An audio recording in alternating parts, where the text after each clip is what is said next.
Assalamualaikum warahmatullahi wabarakatuh.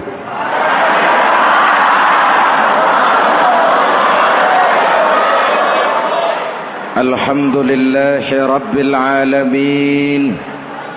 Wassalatu wassalamu ala asyrafil mursalin Sayyidina wa maulana Muhammadin wa ala alihi wa sahbihi ajmain, amma ba'du.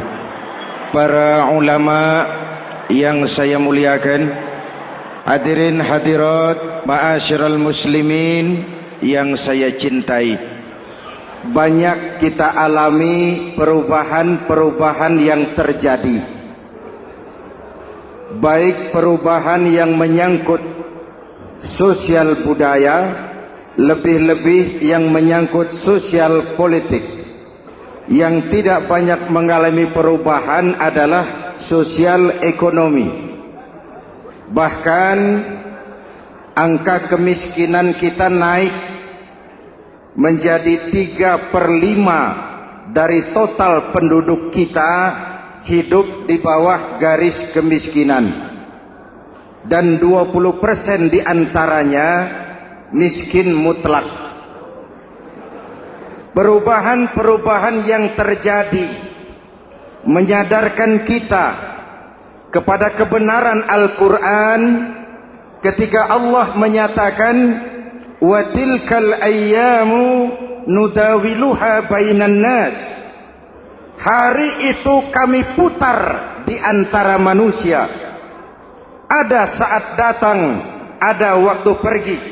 Ada hari lahir, ada saat kembali. Ada waktu dilantik, ada saat menyerahkan jabatan. Hari kami putar di antara manusia dan hidup cuma sekadar menunggu giliran. Soalnya kemudian di tengah perubahan-perubahan yang terjadi begitu cepat, what must we do now?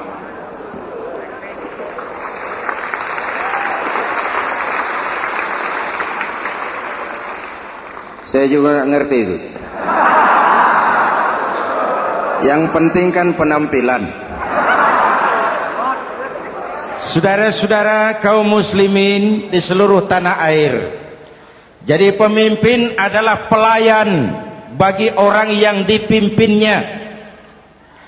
Okelah, perbaikan ekonomi, pembukaan lapangan kerja baru kita serahkan kepada pemerintah, karena kita percaya mereka orang-orang terpilih belaka yang dipilih dengan kepercayaan akan mampu membawa rakyat keluar dari kesulitan. Amin. Tugas kita sekarang di zaman susah meluruskan akidah. Jangan sampai mbah dukun yang naik ke permukaan. Betul? Islam misinya yang pertama membebaskan manusia dari kemusyrikan.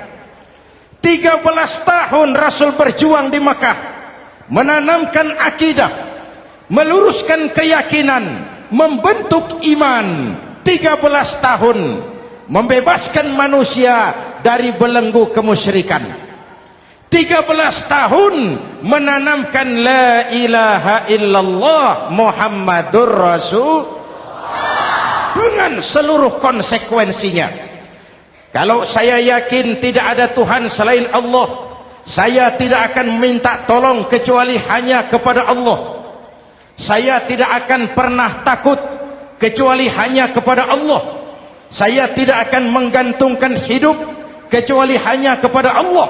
Saya tidak akan minta rizki kecuali hanya kepada Allah. Saya tidak akan melarikan persoalan kecuali hanya kepada Allah. Kalau konsekuen dengan keyakinan ini, mbah dukun nggak dapat tempat.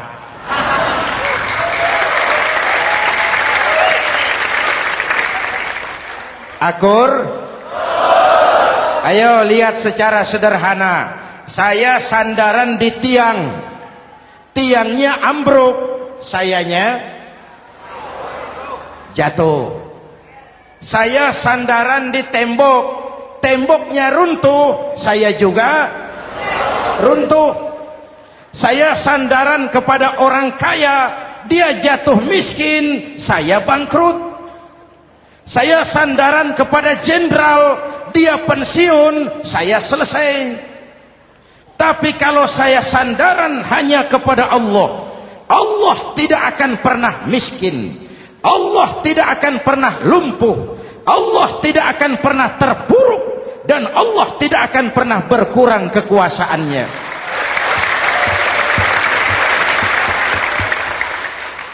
Maka umat Islam, sesulit apapun zaman yang kita hadapi, Allah juga tempat kita bersandar. Jelas? Selama ini kita iman dalam ucapan, tapi sekuler dalam perbuatan. Di masjid ada Allah, di kantor Allah tidak ada, maka korupsi merajalela.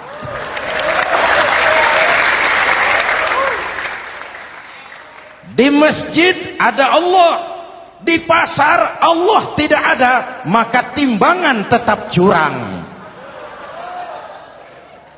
Kita iman dalam ucapan, tapi sekuler dalam perbuatan. Oleh karena itu, sesulit apapun zaman yang kita hadapi, iman jugalah pegangan kita. Allah juga tempat kita bersandar. Boleh zaman berubah, akidah jangan sampai goyah. Karena iman kita hidup, untuk iman kita berjuang, dan dalam iman kita ingin kembali menghadap Allah Subhanahu. Selama ini manusia Indonesia kita lebih banyak diisi otaknya, hati sering kosong, agama dangkal, akidah rapuh, moral rendah. Memang kemudian muncul banyak orang-orang pintar, cuma sayang tidak benar. Indonesia kita bangkrut, Indonesia kita terpuruk, Indonesia kita sakit parah kalau diurus orang yang cuma pintar tapi tidak benar. Kita perlu orang-orang pintar, tapi kita lebih perlu orang benar. Jelas? Kalau cuma pintar tapi tidak benar, itu yang sering saya sampaikan, nanti disuruh ngurus beras malah nimbun beras.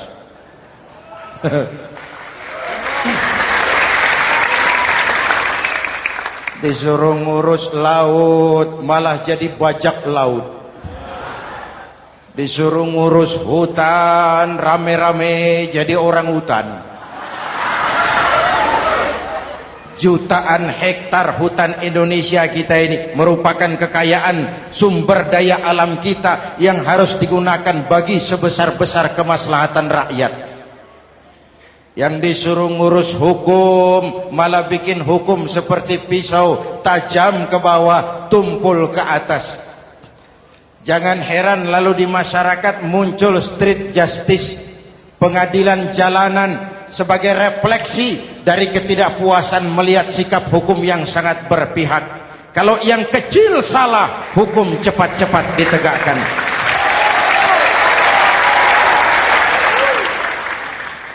Lihat saja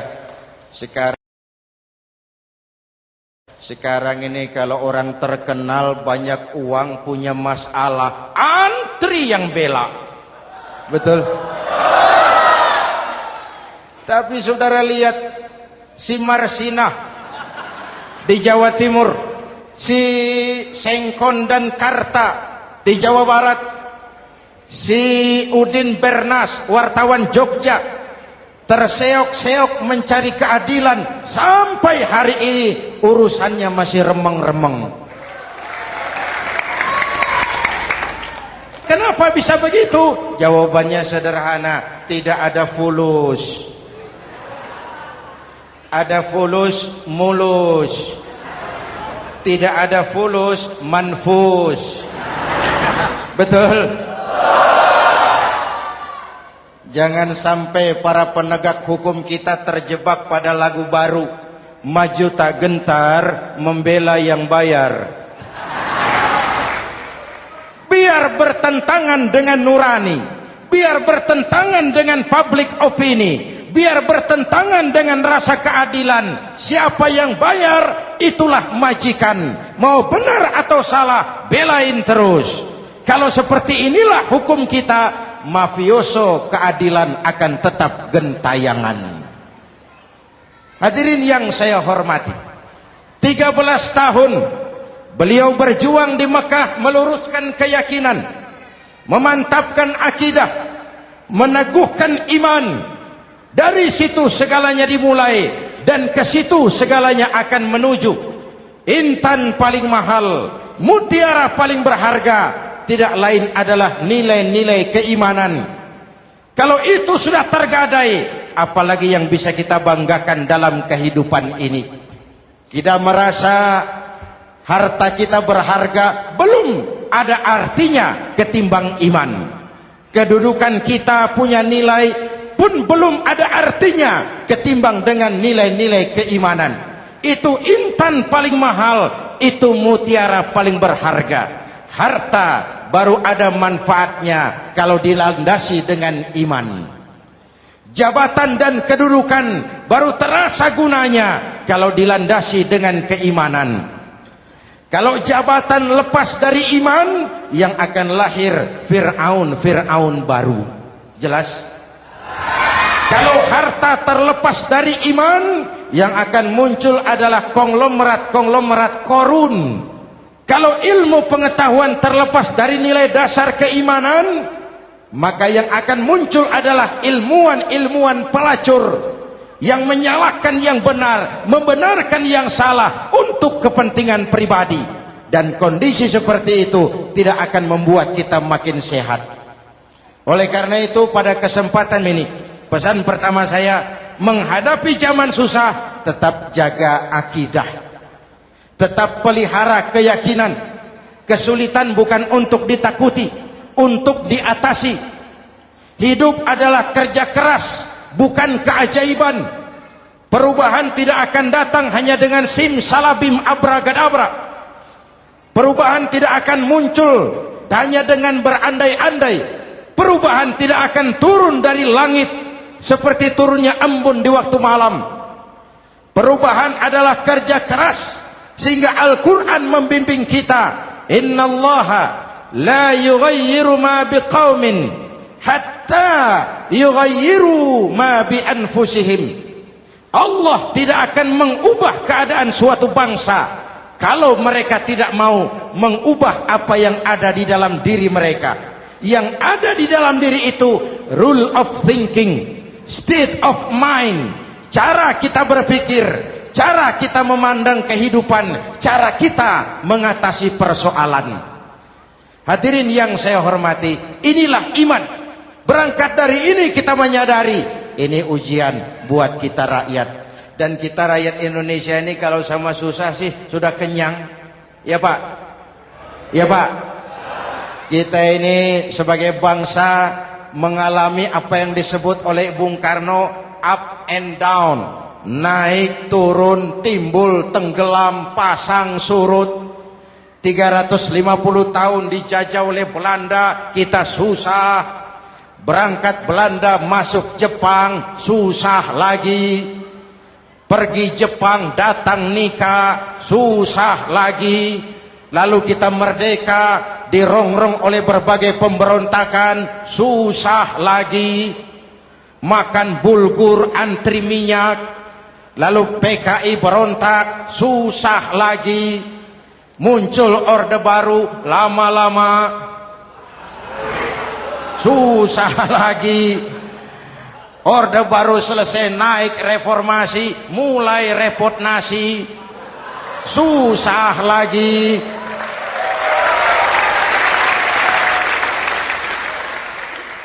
Kalau susah kita ini sudah akrab, sudah intim. Mestinya kalau sudah susah seperti itu, jangan salah sikap menyikapi kesusahan. Jangan sampai kita potong kompas, ambil jalan pintas, terjebak menghalalkan segala cara. Itu tidak akan menguntungkan. Itu tidak akan menyelesaikan. Kalaupun selesai, nampaknya penyelesaian sesaat. Dan penyelesaian sesaat bukan penyelesaian yang sebenarnya. Karena itu tetaplah dalam koridor keimanan. Boleh zaman berubah, akidah jangan sampai goyah. Silahkan masa berganti, tapi keyakinan jangan mati. Sekali la ilaha illallah, sampai tetes darah paling penghabisan, tetap la ilaha illallah. Sanggup? 3 orang. Sanggup? 21. Sanggup? Kalau sanggup kita harus konsekuen. Saudara-saudara di seluruh tanah air, misi yang kedua dari Islam setelah membebaskan manusia dari kemusyrikan, membebaskan manusia dari ras diskriminasi, mengikat manusia dengan tali akidah. Sebelum Islam datang, manusia dibedakan oleh warna kulit, manusia dibedakan oleh faktor keturunan, manusia dibedakan oleh faktor harta dan benda.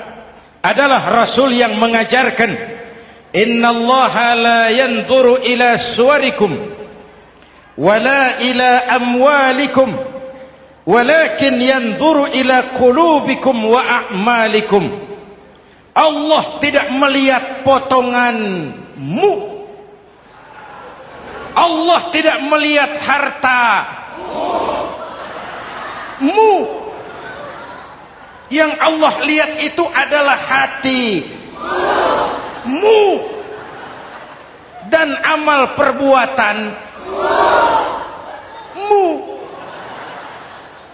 Jauh sebelum Amerika teriak-teriak membanggakan apa yang mereka sebut sebagai Declaration of Independence, Nabi sudah mengajarkan kepada kita semua, An-nas kulluhum li Adam wa Adam min turab la fadla li Arabiyyin ala ujamiyyin illa bittaqwa. Seluruh manusia berasal dari Adam. Adam diciptakan dari tanah. Tidak ada kelebihan Arab dengan yang bukan Arab kecuali takwanya. Jauh sebelum Amerika mencanangkan bahwa semua manusia dilahirkan sama, that all men are created equal.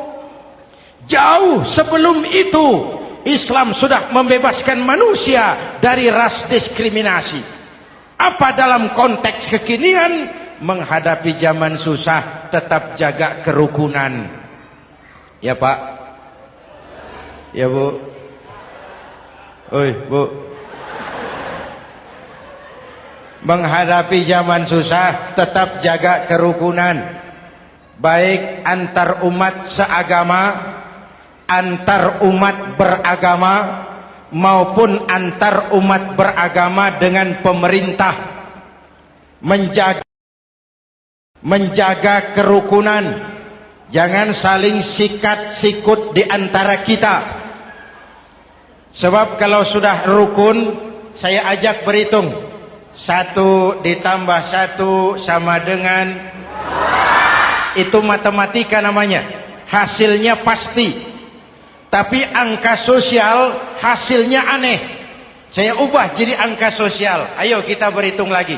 1 orang takut ditambah 1 orang takut sama dengan 2 orang setengah berani. Kenapa setengah berani? Karena sudah berdua. Tadi kan takut sendiri.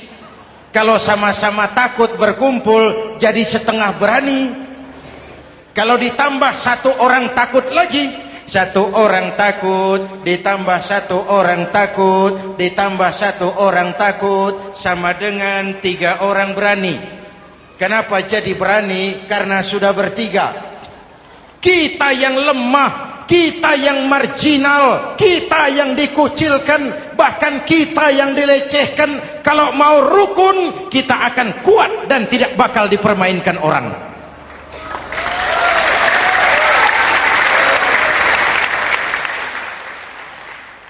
Tapi kalau rukunnya yang satu mau menikam yang lain, saya ajak berhitung lagi. Yuk berhitung yuk. 1 ekor ayam ditambah 1 ekor musang sama dengan 1 ekor musang. Kemana ayamnya? Dimakan musang. Betul nggak nih hitungan? Ayo kita hitung lagi. 1 ekor ayam ditambah 1 ekor musang sama dengan 1 ekor musang. Kemana ayamnya? Dimakan musang. Jadi kalau kita suka kumpul dengan orang yang mau makan kita, selesailah kita.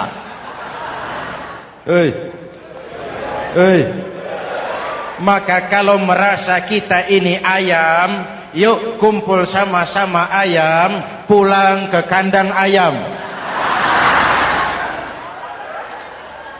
Kalau ada ayam kumpul ke kandang musang, itu namanya ayam minum baygon. Jelas? Menjaga kerukunan. Pertama, antar umat seagama, sesama muslim harus saling menjaga, harus saling memelihara.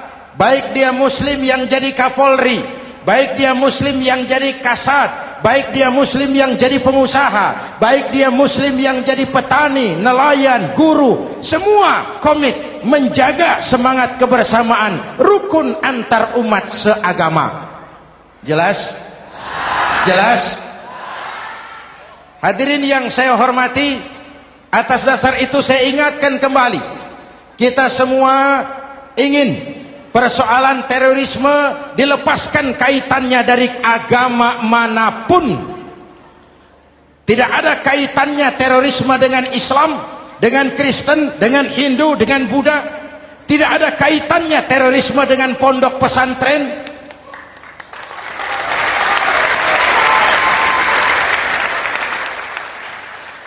Jangan sampai pesantren jadi kambing hitam. Karena sejak zaman penjajahan, pesantren sudah terbukti memberikan kontribusi bagi perjuangan memerdekakan rakyat Indonesia. Rukun antar umat seagama. Yang kedua, rukun antar umat beragama. Islam ini rahmatan lil.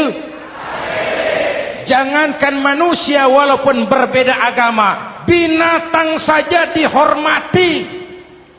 Ada hadis, fa iza zabahtum fa ahsinuz zibhata. Kalau kamu menyembelih hewan, sembelihlah dengan cara yang terbaik. Jangan menyembelih ayam dengan pisau tumpul.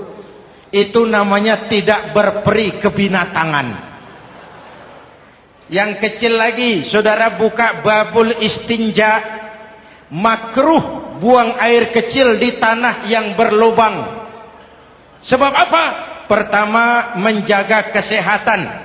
Siapa tahu di lubang yang saudara buang air kecil itu ada gas beracun. Kalau tidak, melindungi binatang yang ada di dalam lubang. Siapa tahu di lubang yang saudara buang air kecil itu ada semut sedang rapat membahas terorisme. Apa dosanya lalu mati dikencingi? Ini namanya rahmatan lis semut. Binatang saja dilindungi. Maka perbedaan agama tidak harus menyebabkan kita bertolak belakang. Perbedaan agama bukan alasan untuk saling bermusuhan. Apalagi kita sudah menyadari tentang kemajemukan kita, tentang kebinekaan kita, tentang keragaman kita. Rukun antar umat beragama. Saling menghormati, saling menghargai, tapi tetap dalam batas lakum dinukum. Lalu rukun antar umat beragama dengan pemerintah. Hadirin yang saya hormati, yang benar kita dukung, yang salah kita perbaiki dan kita tegur menurut cara-cara yang diajarkan oleh agama kita. Dan sholat berjamaah, pendidikan bernegara yang paling bagus. Tadi kita sholat ada imam, ada makmum, betul? Makmum wajib ikut imam kalau imam benar sholatnya. Rakyat wajib ikut pemimpin kalau pemimpin benar mimpinnya. Masyarakat Islam ini loyal. Masyarakat Islam ini bukan pemberontak. Masyarakat Islam ini taat dan setia. Kapan? Kalau imamnya benar. Imam takbir, makmum. Imam ruku, makmum. Imam i'tidal, makmum. I'tidal. Imam sujud, makmum. Tapi kalau imam keliru, mestinya imam ruku malah sujud.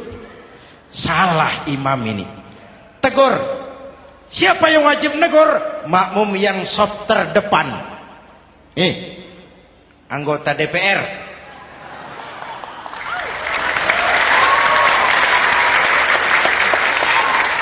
Ini wakil-wakil makmum ini. Saf di depan ini. Kalau imam keliru mereka paling tahu. Ngomong. Tegur. Bagaimana negurnya? Ada aturan main. Mestinya ruku, imam sujud. Salah ini imam. Subhanallah. Kan begitu negurnya. Betul? Tidak boleh juga imam keliru, makmum emosi. Main pegang. Weh, makmum salah. Hoi, hoi. Kacau solat. Betul? Anggota dewan ini, saf di depan. Itu kalau imam keliru. Satu saat imam buang angin. Namanya manusia bisa buang angin toh. Apa makmum lalu berkata, demi kesetiaan saya kepada imam, imam buang angin, saya lebih keras lagi. Itu namanya fanatisme buta, loyalitas yang goblok. Imam buang angin, minggir. Iyyaka na'budu wa iyyaka nasta'in. Sampai situ imam buang angin, minggir imam. Lalu saf yang di depan maju. Tidak usah bikin solat baru, teruskan pekerjaan imam. Ihdinas siratal mustaqim. Teruskan. Kenapa? Kalau bikin solat baru lagi, nanti buang angin lagi. Bikin lagi solat. Kapan selesainya solat? Kapan selesainya membangun negara ini? Yang penting imam tahu diri, buang angin, minggir.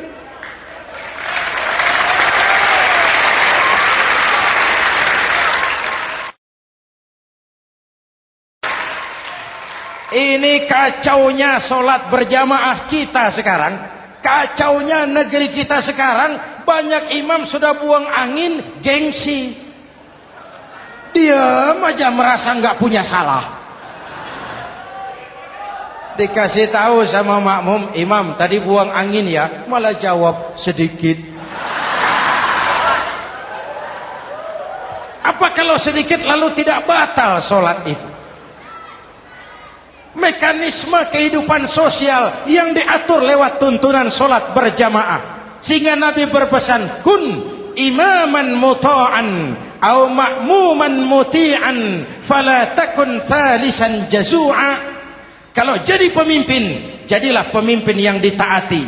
Kalau jadi makmum, jadilah makmum yang mentaati. Jangan jadi golongan ketiga pemecah belah. Di depan tidak jalan, di belakang takut, ditaruh yang di tengah, di depan didorong, yang belakang ditendang. Ini namanya biang kerok. Saudara-saudara, dari uraian singkat ini saya ambil beberapa catatan pokok. Pertama, kalau ada intan paling mahal, kalau ada mutiara paling berharga dalam hidup kita, itu tidak lain adalah karena keyakinan. Hidup jadi indah, hidup jadi berharga, hidup jadi berarti kalau didasari atas sebuah keyakinan. Dan keyakinan itu tidak lain adalah nilai iman kita, akidah kita kepada Allah Subhanahu wa taala. Yang kedua, tetap menjaga kerukunan. Sesulit apapun zaman yang kita hadapi, kita tetap harus menjaga semangat kebersamaan. Kita harus tetap menjadi lem perekat yang menjaga keutuhan, baik sebagai bangsa maupun sebagai umat. Perbedaan adalah wajar, harus dihormati sebagai ciri kehidupan berdemokrasi. Tapi jangan perbedaan menjadi sebab kita bermusuhan, dan jangan perbedaan menyebabkan kita saling berpecah belah. Hormati perbedaan, jangan perbedaan dipandang sebagai permusuhan. Dengan akidah yang kuat dan kebersamaan yang kokoh, ayo kita hadapi kesulitan, kita atasi kesulitan, dan dengan kerja keras untuk menyongsong hari esok yang lebih pasti. Mari kita Fatihah, semoga Allah memelihara kita bangsa Indonesia. Ala hadhihi niyah wa ila hadratin Nabi. Al-Fatihah.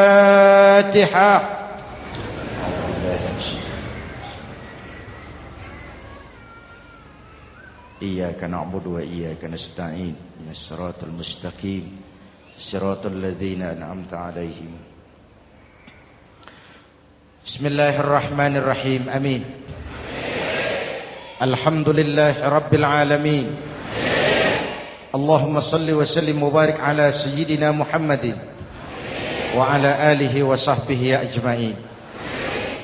Allahumma Rabbana taqabbal minna salatana wa siyamana wa qiyamana wa takhashu'ana wa ta'abbudana wa tammim taksirana ya arhamar rahimin. Allahumma aslih man fi salahihi salahul muslimin. Allahumma ahlik man fi halakihi salahul muslimin. Allahumma Rabbana la tu'akhizna in nasina aw akhtana.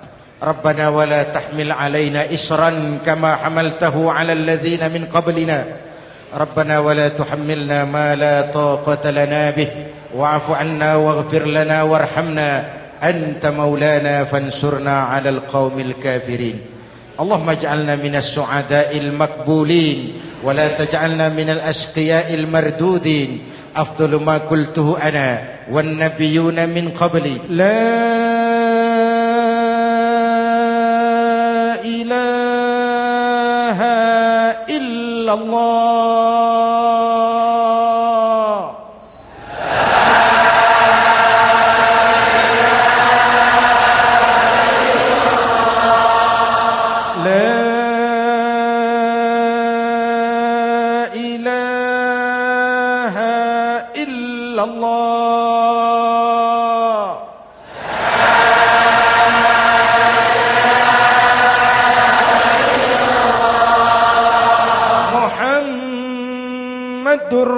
Rasulullah.